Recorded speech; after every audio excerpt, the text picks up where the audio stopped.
Hi guys, welcome to my YouTube channel Pathak Maths Tutorial. So guys, today we solve question number 7 of exercise 8.2.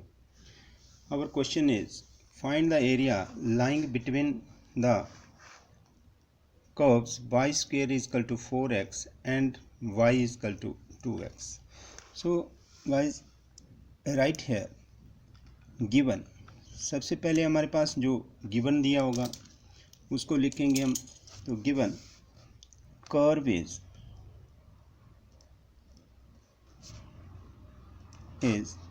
y square is equal to 4x, that is number first, and the line is y is equal to 2x. So guys, next thing is, that is number second. तो solving, पहले हम intersecting point निकालेंगे इसका. तो क्या लिखेंगे? Solving first and second. Solve करेंगे तो हमारे पास क्या आ जाएगा? देखो, सेकेंड को हम फर्स्ट में पुट कर देंगे तो क्या होगा? y की जगह 2x पुट करेंगे यहाँ पर. तो 2x का क्या? Whole square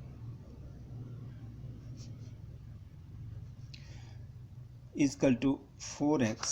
That is imply that 2x का whole square mean 4x square is equal to 4x.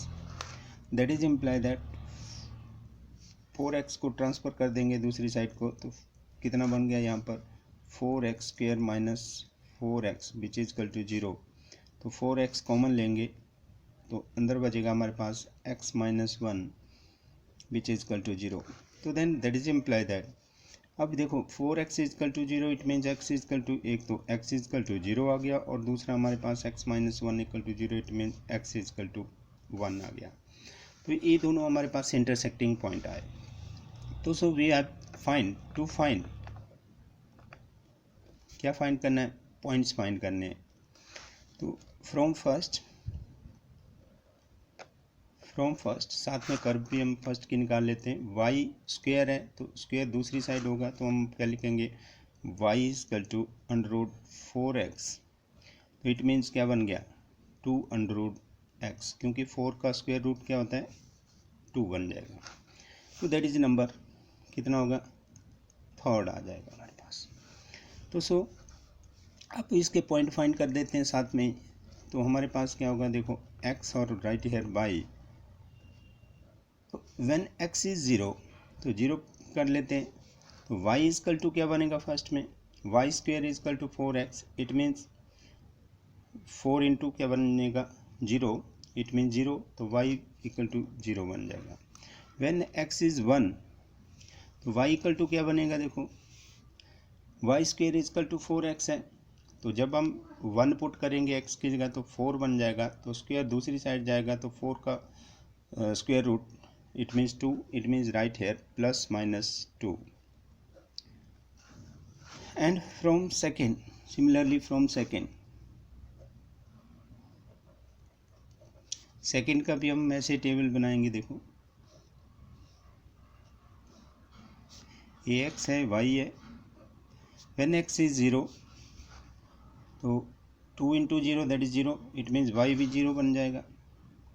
when x is 1 तो x इज 1 तो y भी कितना बन जाएगा? 2 इंटू 1 दैट इज 2. तो y 2 बन गया. तो so we draw the diagram. So guys, यहाँ पर एक कर्व ली हमने. देखो पैराबोला की कर्व है, y square is equal to 4x, वो ले लिया हमने.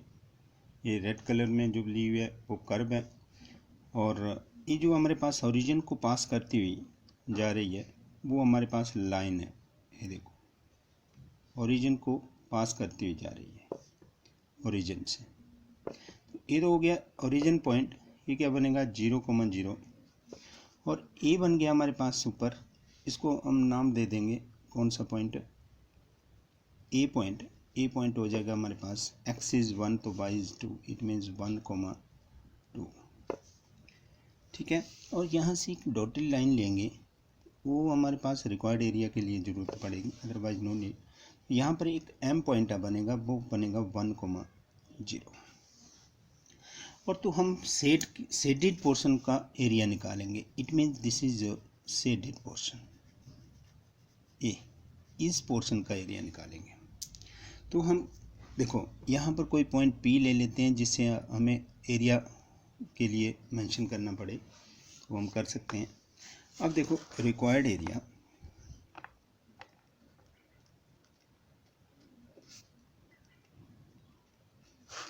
दैट इज इक्वल टू क्या बनेगा, एरिया ऑफ किसका एरिया, इस कर्व का एरिया। जब हम कर्व का एरिया लेंगे तो यहाँ से ये पूरा कंप्लीट आ जाएगा एरिया, तो इसका नाम क्या होगा, OPAMO। OPAMO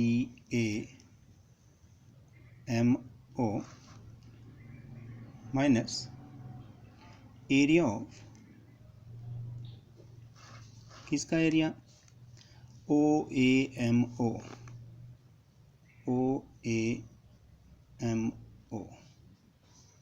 एरिया आ जाएगा। तो इट मीन्स ये लाइन का एरिया बन गया। तो then right here that is equal to integration of, देखो लिमिट तो दोनों की सेम होगी 0 to 1, चाहे ऐसे लिख दो 0 to 1, एक ही है लिमिट 0 to 1, कर्व की भी और लाइन की भी। तो अब कर्व का y कितना बना था, 2√x into dx minus integration of 0 to 1। अब देखो लाइन क्या है 2x, तो right here 2x into dx। तो so right here that is equal to, अब 2 को हम बाहर लिख देंगे, अंदर बचेगा 0 to 1 x पावर 1/2 √x को लिख दिया dx माइनस यहाँ पर भी 2 बाहर लिखा, integration of 0 to 1 x into dx।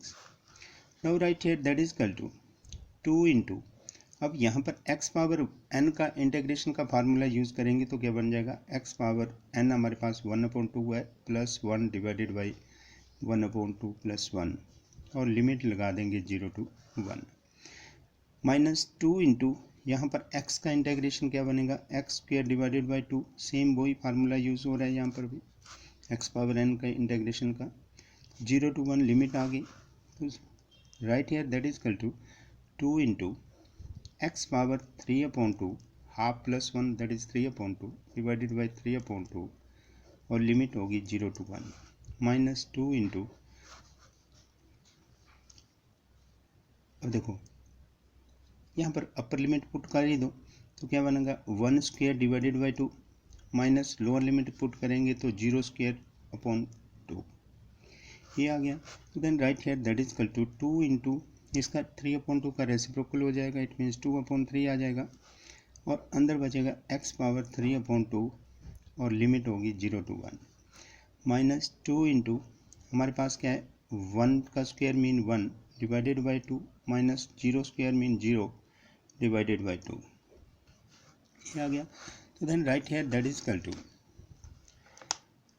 2 2 जा 4, 4 divided by 3, upper limit put करेंगे 1, तो 1 power 3/2 minus lower limit 0 put करेंगे तो क्या बन जाएगा 0 power 3/2 bracket close minus 2 into 1/2 minus 0/2 that is 0।